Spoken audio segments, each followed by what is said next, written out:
Halo Sobat Sehat, kembali lagi di podcast RS Fatmawati Talk the Talk. Kali ini saya bersama dengan Dr. Endang, spesialis gizi klinik. Halo, apa kabar Dr. Endang? Baik Bang Jali, terima kasih banyak udah diundang di sini. Gimana kabarnya? Baik, Okay. Alhamdulillah sehat. Alhamdulillah sehat. Oh iya, pada kesempatan kali ini kita akan bahas tentang diet pada pasien TBC atau tuberkulosis nih. Apa sih maksudnya itu? Jadi kalau diet pada penyakit dengan pasien dengan tuberkulosis berarti diet yang diutamakan untuk pasien-pasien dengan TB paru. Nah ini sebenarnya pada dasarnya ya gizi seimbang. Jadi gizi yang benar-benar tercukupi semua kebutuhannya. Karbohidratnya harus ada, proteinnya harus ada, lemaknya dan sayur-mayurnya untuk vitaminnya harus ada. Kadang-kadang kalau di luar sana tuh Bang Jali, orang ada mitosnya banyak. Jadi kadang-kadang makan ini aja, makan jahe aja banyak, ada jahe doang yang dimakan. Nah itu kadang-kadang yang perlu kita edukasi adalah hal kayak gitu. Makan kayak apa sih? Nah tadi Bang Jali udah nanya nih, bagus pertanyaannya. Jadi makan yang seimbang. Jadi tetap terpenuhi tuh gizi yang secara besar kebutuhannya harus dicukupin.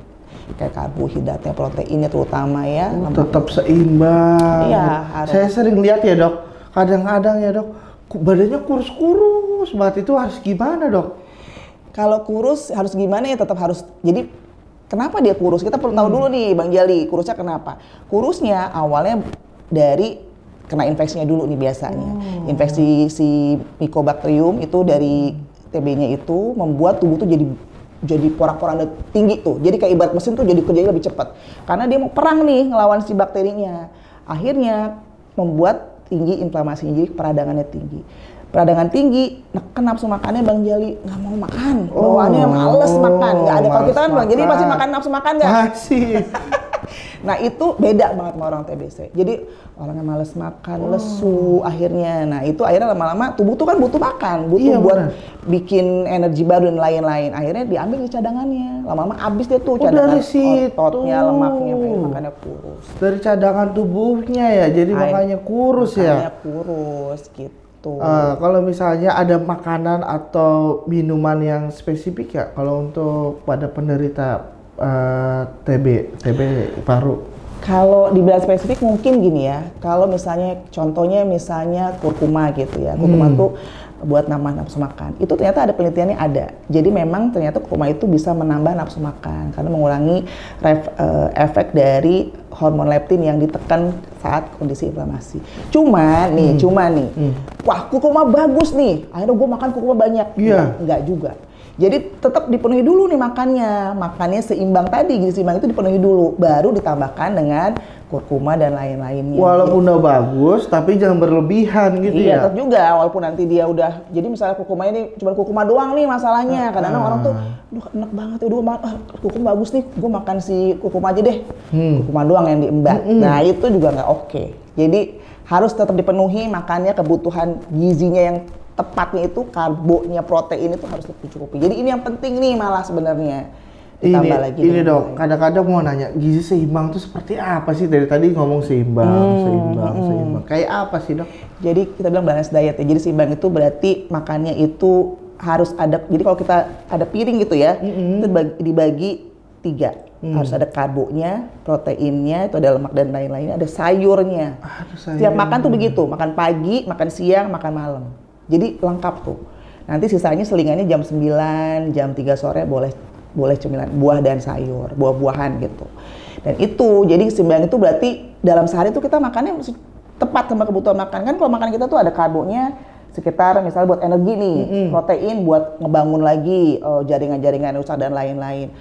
Lemak itu juga buat bikin hormon dan lain-lain. Sayur juga buat membantu energi. Jadi itu harus ada tuh. Kalau itunya nggak ada, bayangin bagaimana tubuh kita mau bangun struktur yang tadi udah diporak-porandain sama Mycobacterium gitu. Jadi nanti kerjanya si kurkuma tadi yang dibilang zat yang mungkin berpengaruh itu tinggal melengkapi aja. Jadi bukan jadi hal yang utama. Hal utama tetap tadi saya bilang gizi seimbang itu.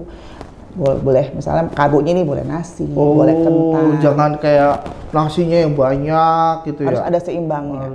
Harus ada sesuai dengan berat badan dia, tinggi badan, dan kebutuhan. Jadi individu. Nggak mungkin nih Bang Jali sama saya sama kebutuhannya. Bang Jali laki-laki, saya perempuan.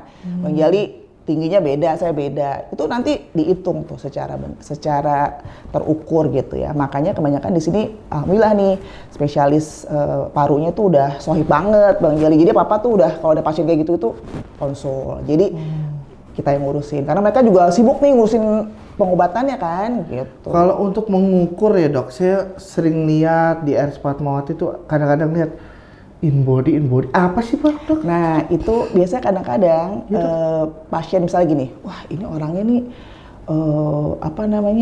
kurus nih gitu. Ini pasti nih oke nih, komposisi lemaknya oke, proteinnya ototnya oke.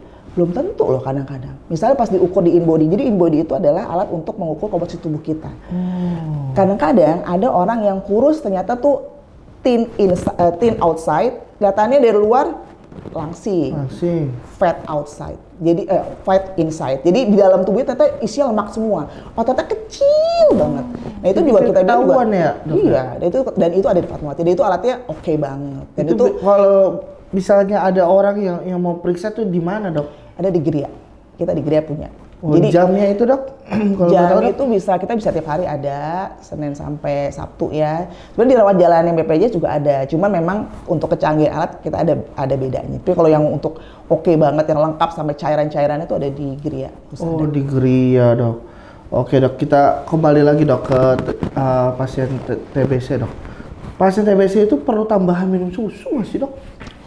Susu itu sebenarnya opsional ya. Kalau misalnya ini pasien gini, Bang Jali, pasien TB itu kadang-kadang tuh makannya males ya, karena tuh udah sesak nafas kan. Apalagi yang akut nih, sesak nafas, udah gitu mau ngunyah aja males Bang Jali. Nah itu kadang-kadang itu kita butuhkan tuh. Jadi makan dia akhirnya karena dia malas ngunyah, tidur mulu, makannya nggak sesuai nih sama kebutuhan dia. Nah itulah kita selipin tuh susu. Kalau dia makannya udah oke, udah kita hitung, oh udah bagus nih, susu kayaknya nggak perlu juga nggak apa-apa. Tapi kalau emang dia ternyata kadang-kadang kalau kita lihat di HCU atau di IGD atau di mana di rawat inap tuh kadang ngomong aja udah susah banget Bang Jali. Ya dok, masih dok. Itu mau ngunyah aja udah males. Kayaknya udah lihat makan udah males. Pinginnya glek kelar tidur lagi. Lah caranya gimana tuh? Kalau makannya udah males, udah sesak, cara untuk makan, untuk nutrisinya masuk ke dalam tubuh gimana tuh? Itulah gunanya SPGK Bang Jali. Jadi kalau kayak gitu kita nilai nih, bisa nggak ya lewat, jadi banyak jalur untuk makan. Misalnya pertama lewat mulut ya, itu hal yang paling, jadi saluran enteral ini lewat pencernaan ini yang paling kita utamakan. Dinilai dia nggak mau makan, kita ganti di komposisinya jadi susu. Nggak mau makan lagi, terpaksa pasang NGT. Udah pasang NGT udah, misalnya ada sesuatu terjadi, misalnya ada muntah dan lain, NGT-nya ada cairan segala macam, terpaksa deh kita pakai infus parenteral nutrisi. Nah itu jadi infus juga ada ya dok ya? Ada, tapi itu buat dirawat. Jadi pasiennya tuh jalurnya banyak. Fungsinya SPGK itu adalah memastikan bagaimana si pasien ini bisa makan, sehingga pengobatan dari sejawat paru ini bisa bagus, bisa. Kalau misalnya obatnya bagus nih, tapi dia mau makan gimana, dia mau perang, dia nggak punya tenaga gitu.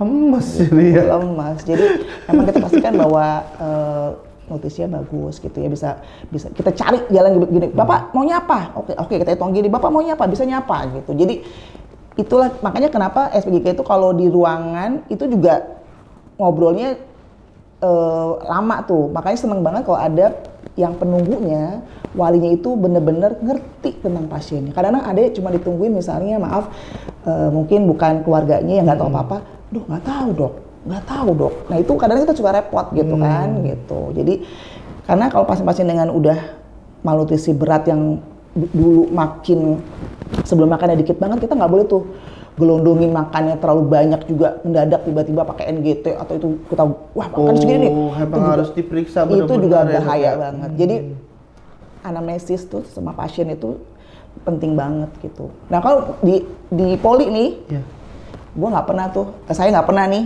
10 menit, minimal 20 menit, setengah jam. Karena mencari makannya gimana, kesukaannya apa, itu kita harus kita create bagaimana dia bisa makan. Kalau ada yang mau datang nih dok nih, sobat sehat nih ke poli dokter, Hari apa aja dok kalau boleh tahu dok? Kalau di Fatmawati semua tiap hari di Poligizi selalu ada SPGK. Datang aja. Datang ada aja. Kita. Ada ya. Sampai pendatang mungkin sampai jam 2, jam 3 masih ada kita. Masih ada dok. Oke dok, kembali lagi dok. Kadang ada mitosnya dok. Kalau misalnya pasien TBC itu dijemur. Kalau dijemur itu dapat vitamin D.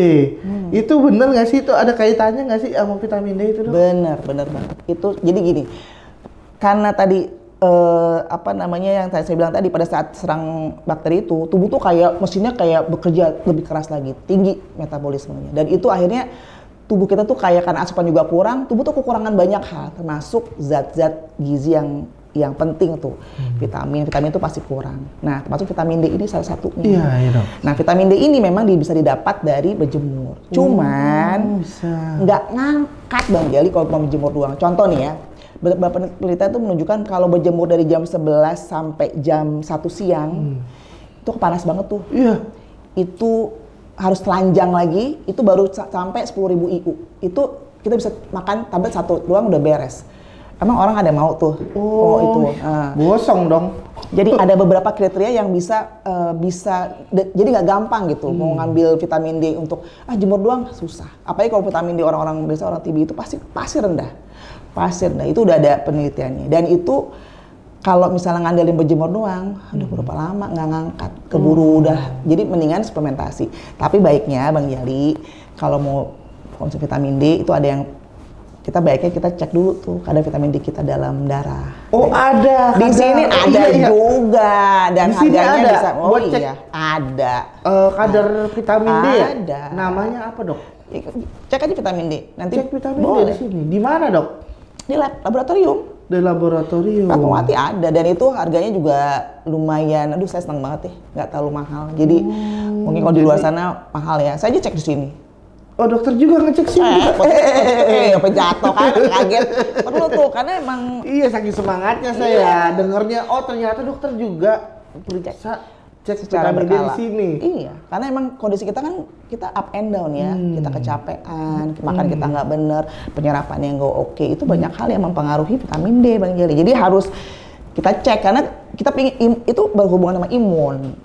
Banyak hal, menurunkan inflamasi dan lain-lain. Jadi vitamin D itu gunanya tepat. Jadi di RS Fatmawati lengkap juga dong ya? Lengkap, harus periksa di sini. Ada periksa vitamin D.